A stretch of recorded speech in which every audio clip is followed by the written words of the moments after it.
Hello and welcome to BYJU'S Exam Prep IAS. Welcome to another session of Indian Economy Essentials. And in today's session, let's try and understand why there is a discussion regarding whether India, being one of the largest milk producer since 1998, there is a possibility that it will end up importing milk in the coming year. What is the issue all about? Let's try and understand it. Now, before understanding whether India will end up importing or not, let's understand the basics here. First and foremost, since 1998, India has been declared as the largest producer of milk in the global market. Very recently, Government of India itself in the Parliament has stated that India accounts for 24% of the output of milk in the global market. That's, let's say 100 liters of milk is produced. Out of 100 liters in the global market, total production, 24 liters is produced in India. Now, apart from this, on an average, 550 million liters of milk is produced per day basis in case of India. And over a period of time, if you see what has been the output of milk in the domestic market, that is again in the domestic market, you will realize that the output in the domestic market has kept on increasing. Steadily, there has been a rise in the milk production starting from 2017-18 to 21 and 22. Although the rise in terms of percentages has started slowing down, but you will see that there is an increase in the milk output. But if you just compare the last 2 years, that is 21-22 and 22-23, you will realize that there is not much change in the milk production. The milk production has almost remained stagnant. Not much change has happened. Please remember this particular point. This is the precise reason why there is a concern or there has been a rising demand from the dairies, from various suppliers of milk in the domestic market, that Government of India should start thinking of importing milk in order to ensure there is sufficient supply in the domestic market. Now, what are the reasons? Let's try and understand. Generally, whenever you talk about milk production, please remember the point here. You will not have a uniform production of the milk throughout the year. You will not experience that. What you will see is, generally the milk production throughout the year is divided into two parts. One, where there is very high production of milk, which is called as a flush season. And after the flush season, there is a lean season, where comparatively the milk production will fall down. The flush season will start in the month of October or from October and will go on till March. And generally you will see that in the month of October to March, which is called as a flush season in the milk production, because of higher water availability, higher, let's say the fodder availability, better humidity conditions, etc., the production of milk output during the flush season will be higher. And after this March, after the March month till let's say the October, this is called as a lean season, where comparatively because of the temperature, fodder availability, water availability, etc., the production will be comparatively lower. And as per Government of India's estimate itself, the production during the flush season generally increases by 30%. The production during the flush season, it is increased by 30%. Now, whenever the production rises, the supply also will increase. And when the supply increases, the prices would start moderating. But after this season is over, after the flush season is over, the production, supply, etc. will become lower. The market prices should start increasing. And that is the precise reason whenever the production is higher like this, part of the production is processed. Now comes the importance of food processing. In the GS paper 3, UPSC Civil Services, you will see there is a mention of the term food processing. There is certain processing of the milk. We convert this particular milk into skimmed milk powder.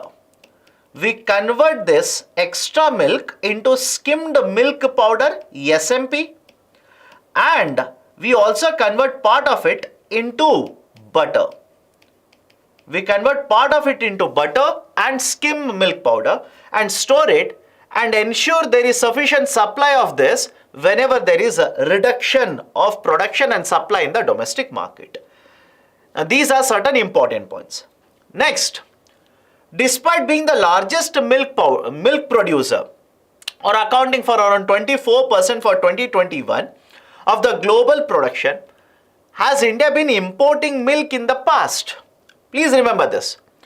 Historically, India has not imported mass consumption products of milk, but certain specific high value products of milk has been imported into India. For example, high value cheese products, high end cheese products, or for that matter the casein, that is the protein found in the milk, we generally import it into India. But apart from this, the mass products related to milk, we do not import it because we have sufficient production. Now some of you will ask me, sir, despite all of this, whatever you have said, it's correct. Despite all of this, now why are you saying that there might be a possibility that despite being a large importer or despite being a largest producer, will become an importer now? The reasons are following. Point number one, I'm pretty sure all of you heard of lumpy skin disease. Lumpy skin disease, LSD. Again, do not misunderstand the term LSD here. Lumpy skin disease. In the last year, there was an issue regarding some of the varieties, that is the domestic varieties of the animals in India, which were affected by lumpy skin disease. And as per various surveys, large number of cows were affected and many of these cows actually died. And Government of India document says that 1.89 lakh cows died because of lumpy skin disease. Various experts say this is one of the reasons why the milk production has come down. But there is a counter argument to this. There's a counter argument. Some experts say this is one of the reasons why milk production has come down. But the counter argument is the lumpy skin disease affected the domestic varieties. And if you look at the production done by the domestic varieties, compare that with hybrid varieties of the cows, the domestic varieties produce a fraction of the milk that is produced by the hybrid varieties. So many of the experts counter argue and say that no, this is not the main reason. But anyways, the second one, no doubt, is the main reason. That is fodder inflation. Fodder inflation. What is this idea for fodder inflation? Fodder is basically the food that is provided for the animals here. And the next important point is the prices of the fodder account for around 60 to 70% of price of the milk.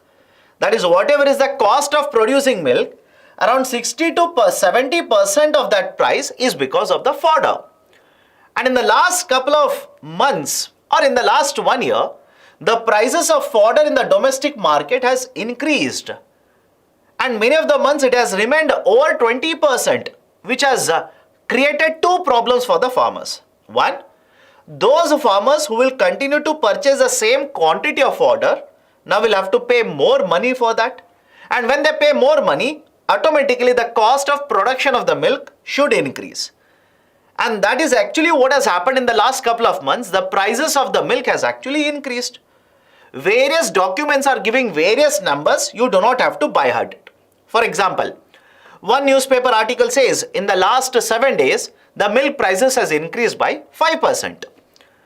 Another newspaper article says in the last 12 to 15 months, the inflation rate in milk has been around 15%. And after cereals, it is the milk whose inflation has been the second highest within the inflation rate. Should you remember all of this data? Not needed, but please remember, the fodder is an input. Right? You want to produce milk, you'll feed fodder to the animals. And if the prices of the fodder keeps on increasing, automatically the prices of the milk will keep on increasing. So fodder inflation is one of the very important reasons which has caused a rise in the milk prices. Now you will ask me, sir, why is there an inflation in the fodder? You tell me what has happened to the demand in the international market for cereals in the last couple of years. That is, let's say, in the last 1.5 years, since the onset of, especially after the onset of Russia-Ukraine war, don't you think there is a very high demand for the cereals in the international market? And fodder, which is basically derived, or one of the source is cereal, the demand in the international market has increased, exports also have increased. It has contributed to fodder inflation in the domestic market. That is the second reason. Third, very important reason, the demand for the milk has increased. During the pandemic, it is said that the demand for the milk got moderated, but now with the pandemic getting over, or the concern regarding pandemic being over, the demand for the healthy milk or quality milk automatically has increased. And because of this rise in the demand for the milk, there is a rise in the market prices. Because on one side, if you look at the data, the production of the milk has got stagnated, but the demand for the quality milk has actually started increasing. So it's basically the supply and demand dynamic in the market. Supply has remained almost constant, stagnant, whereas the demand is higher than the supply.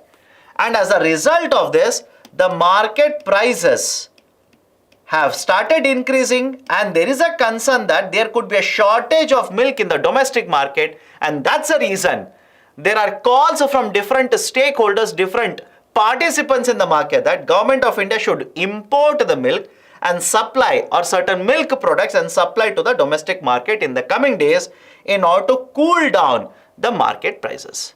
So these are certain very important points that you should make a note of.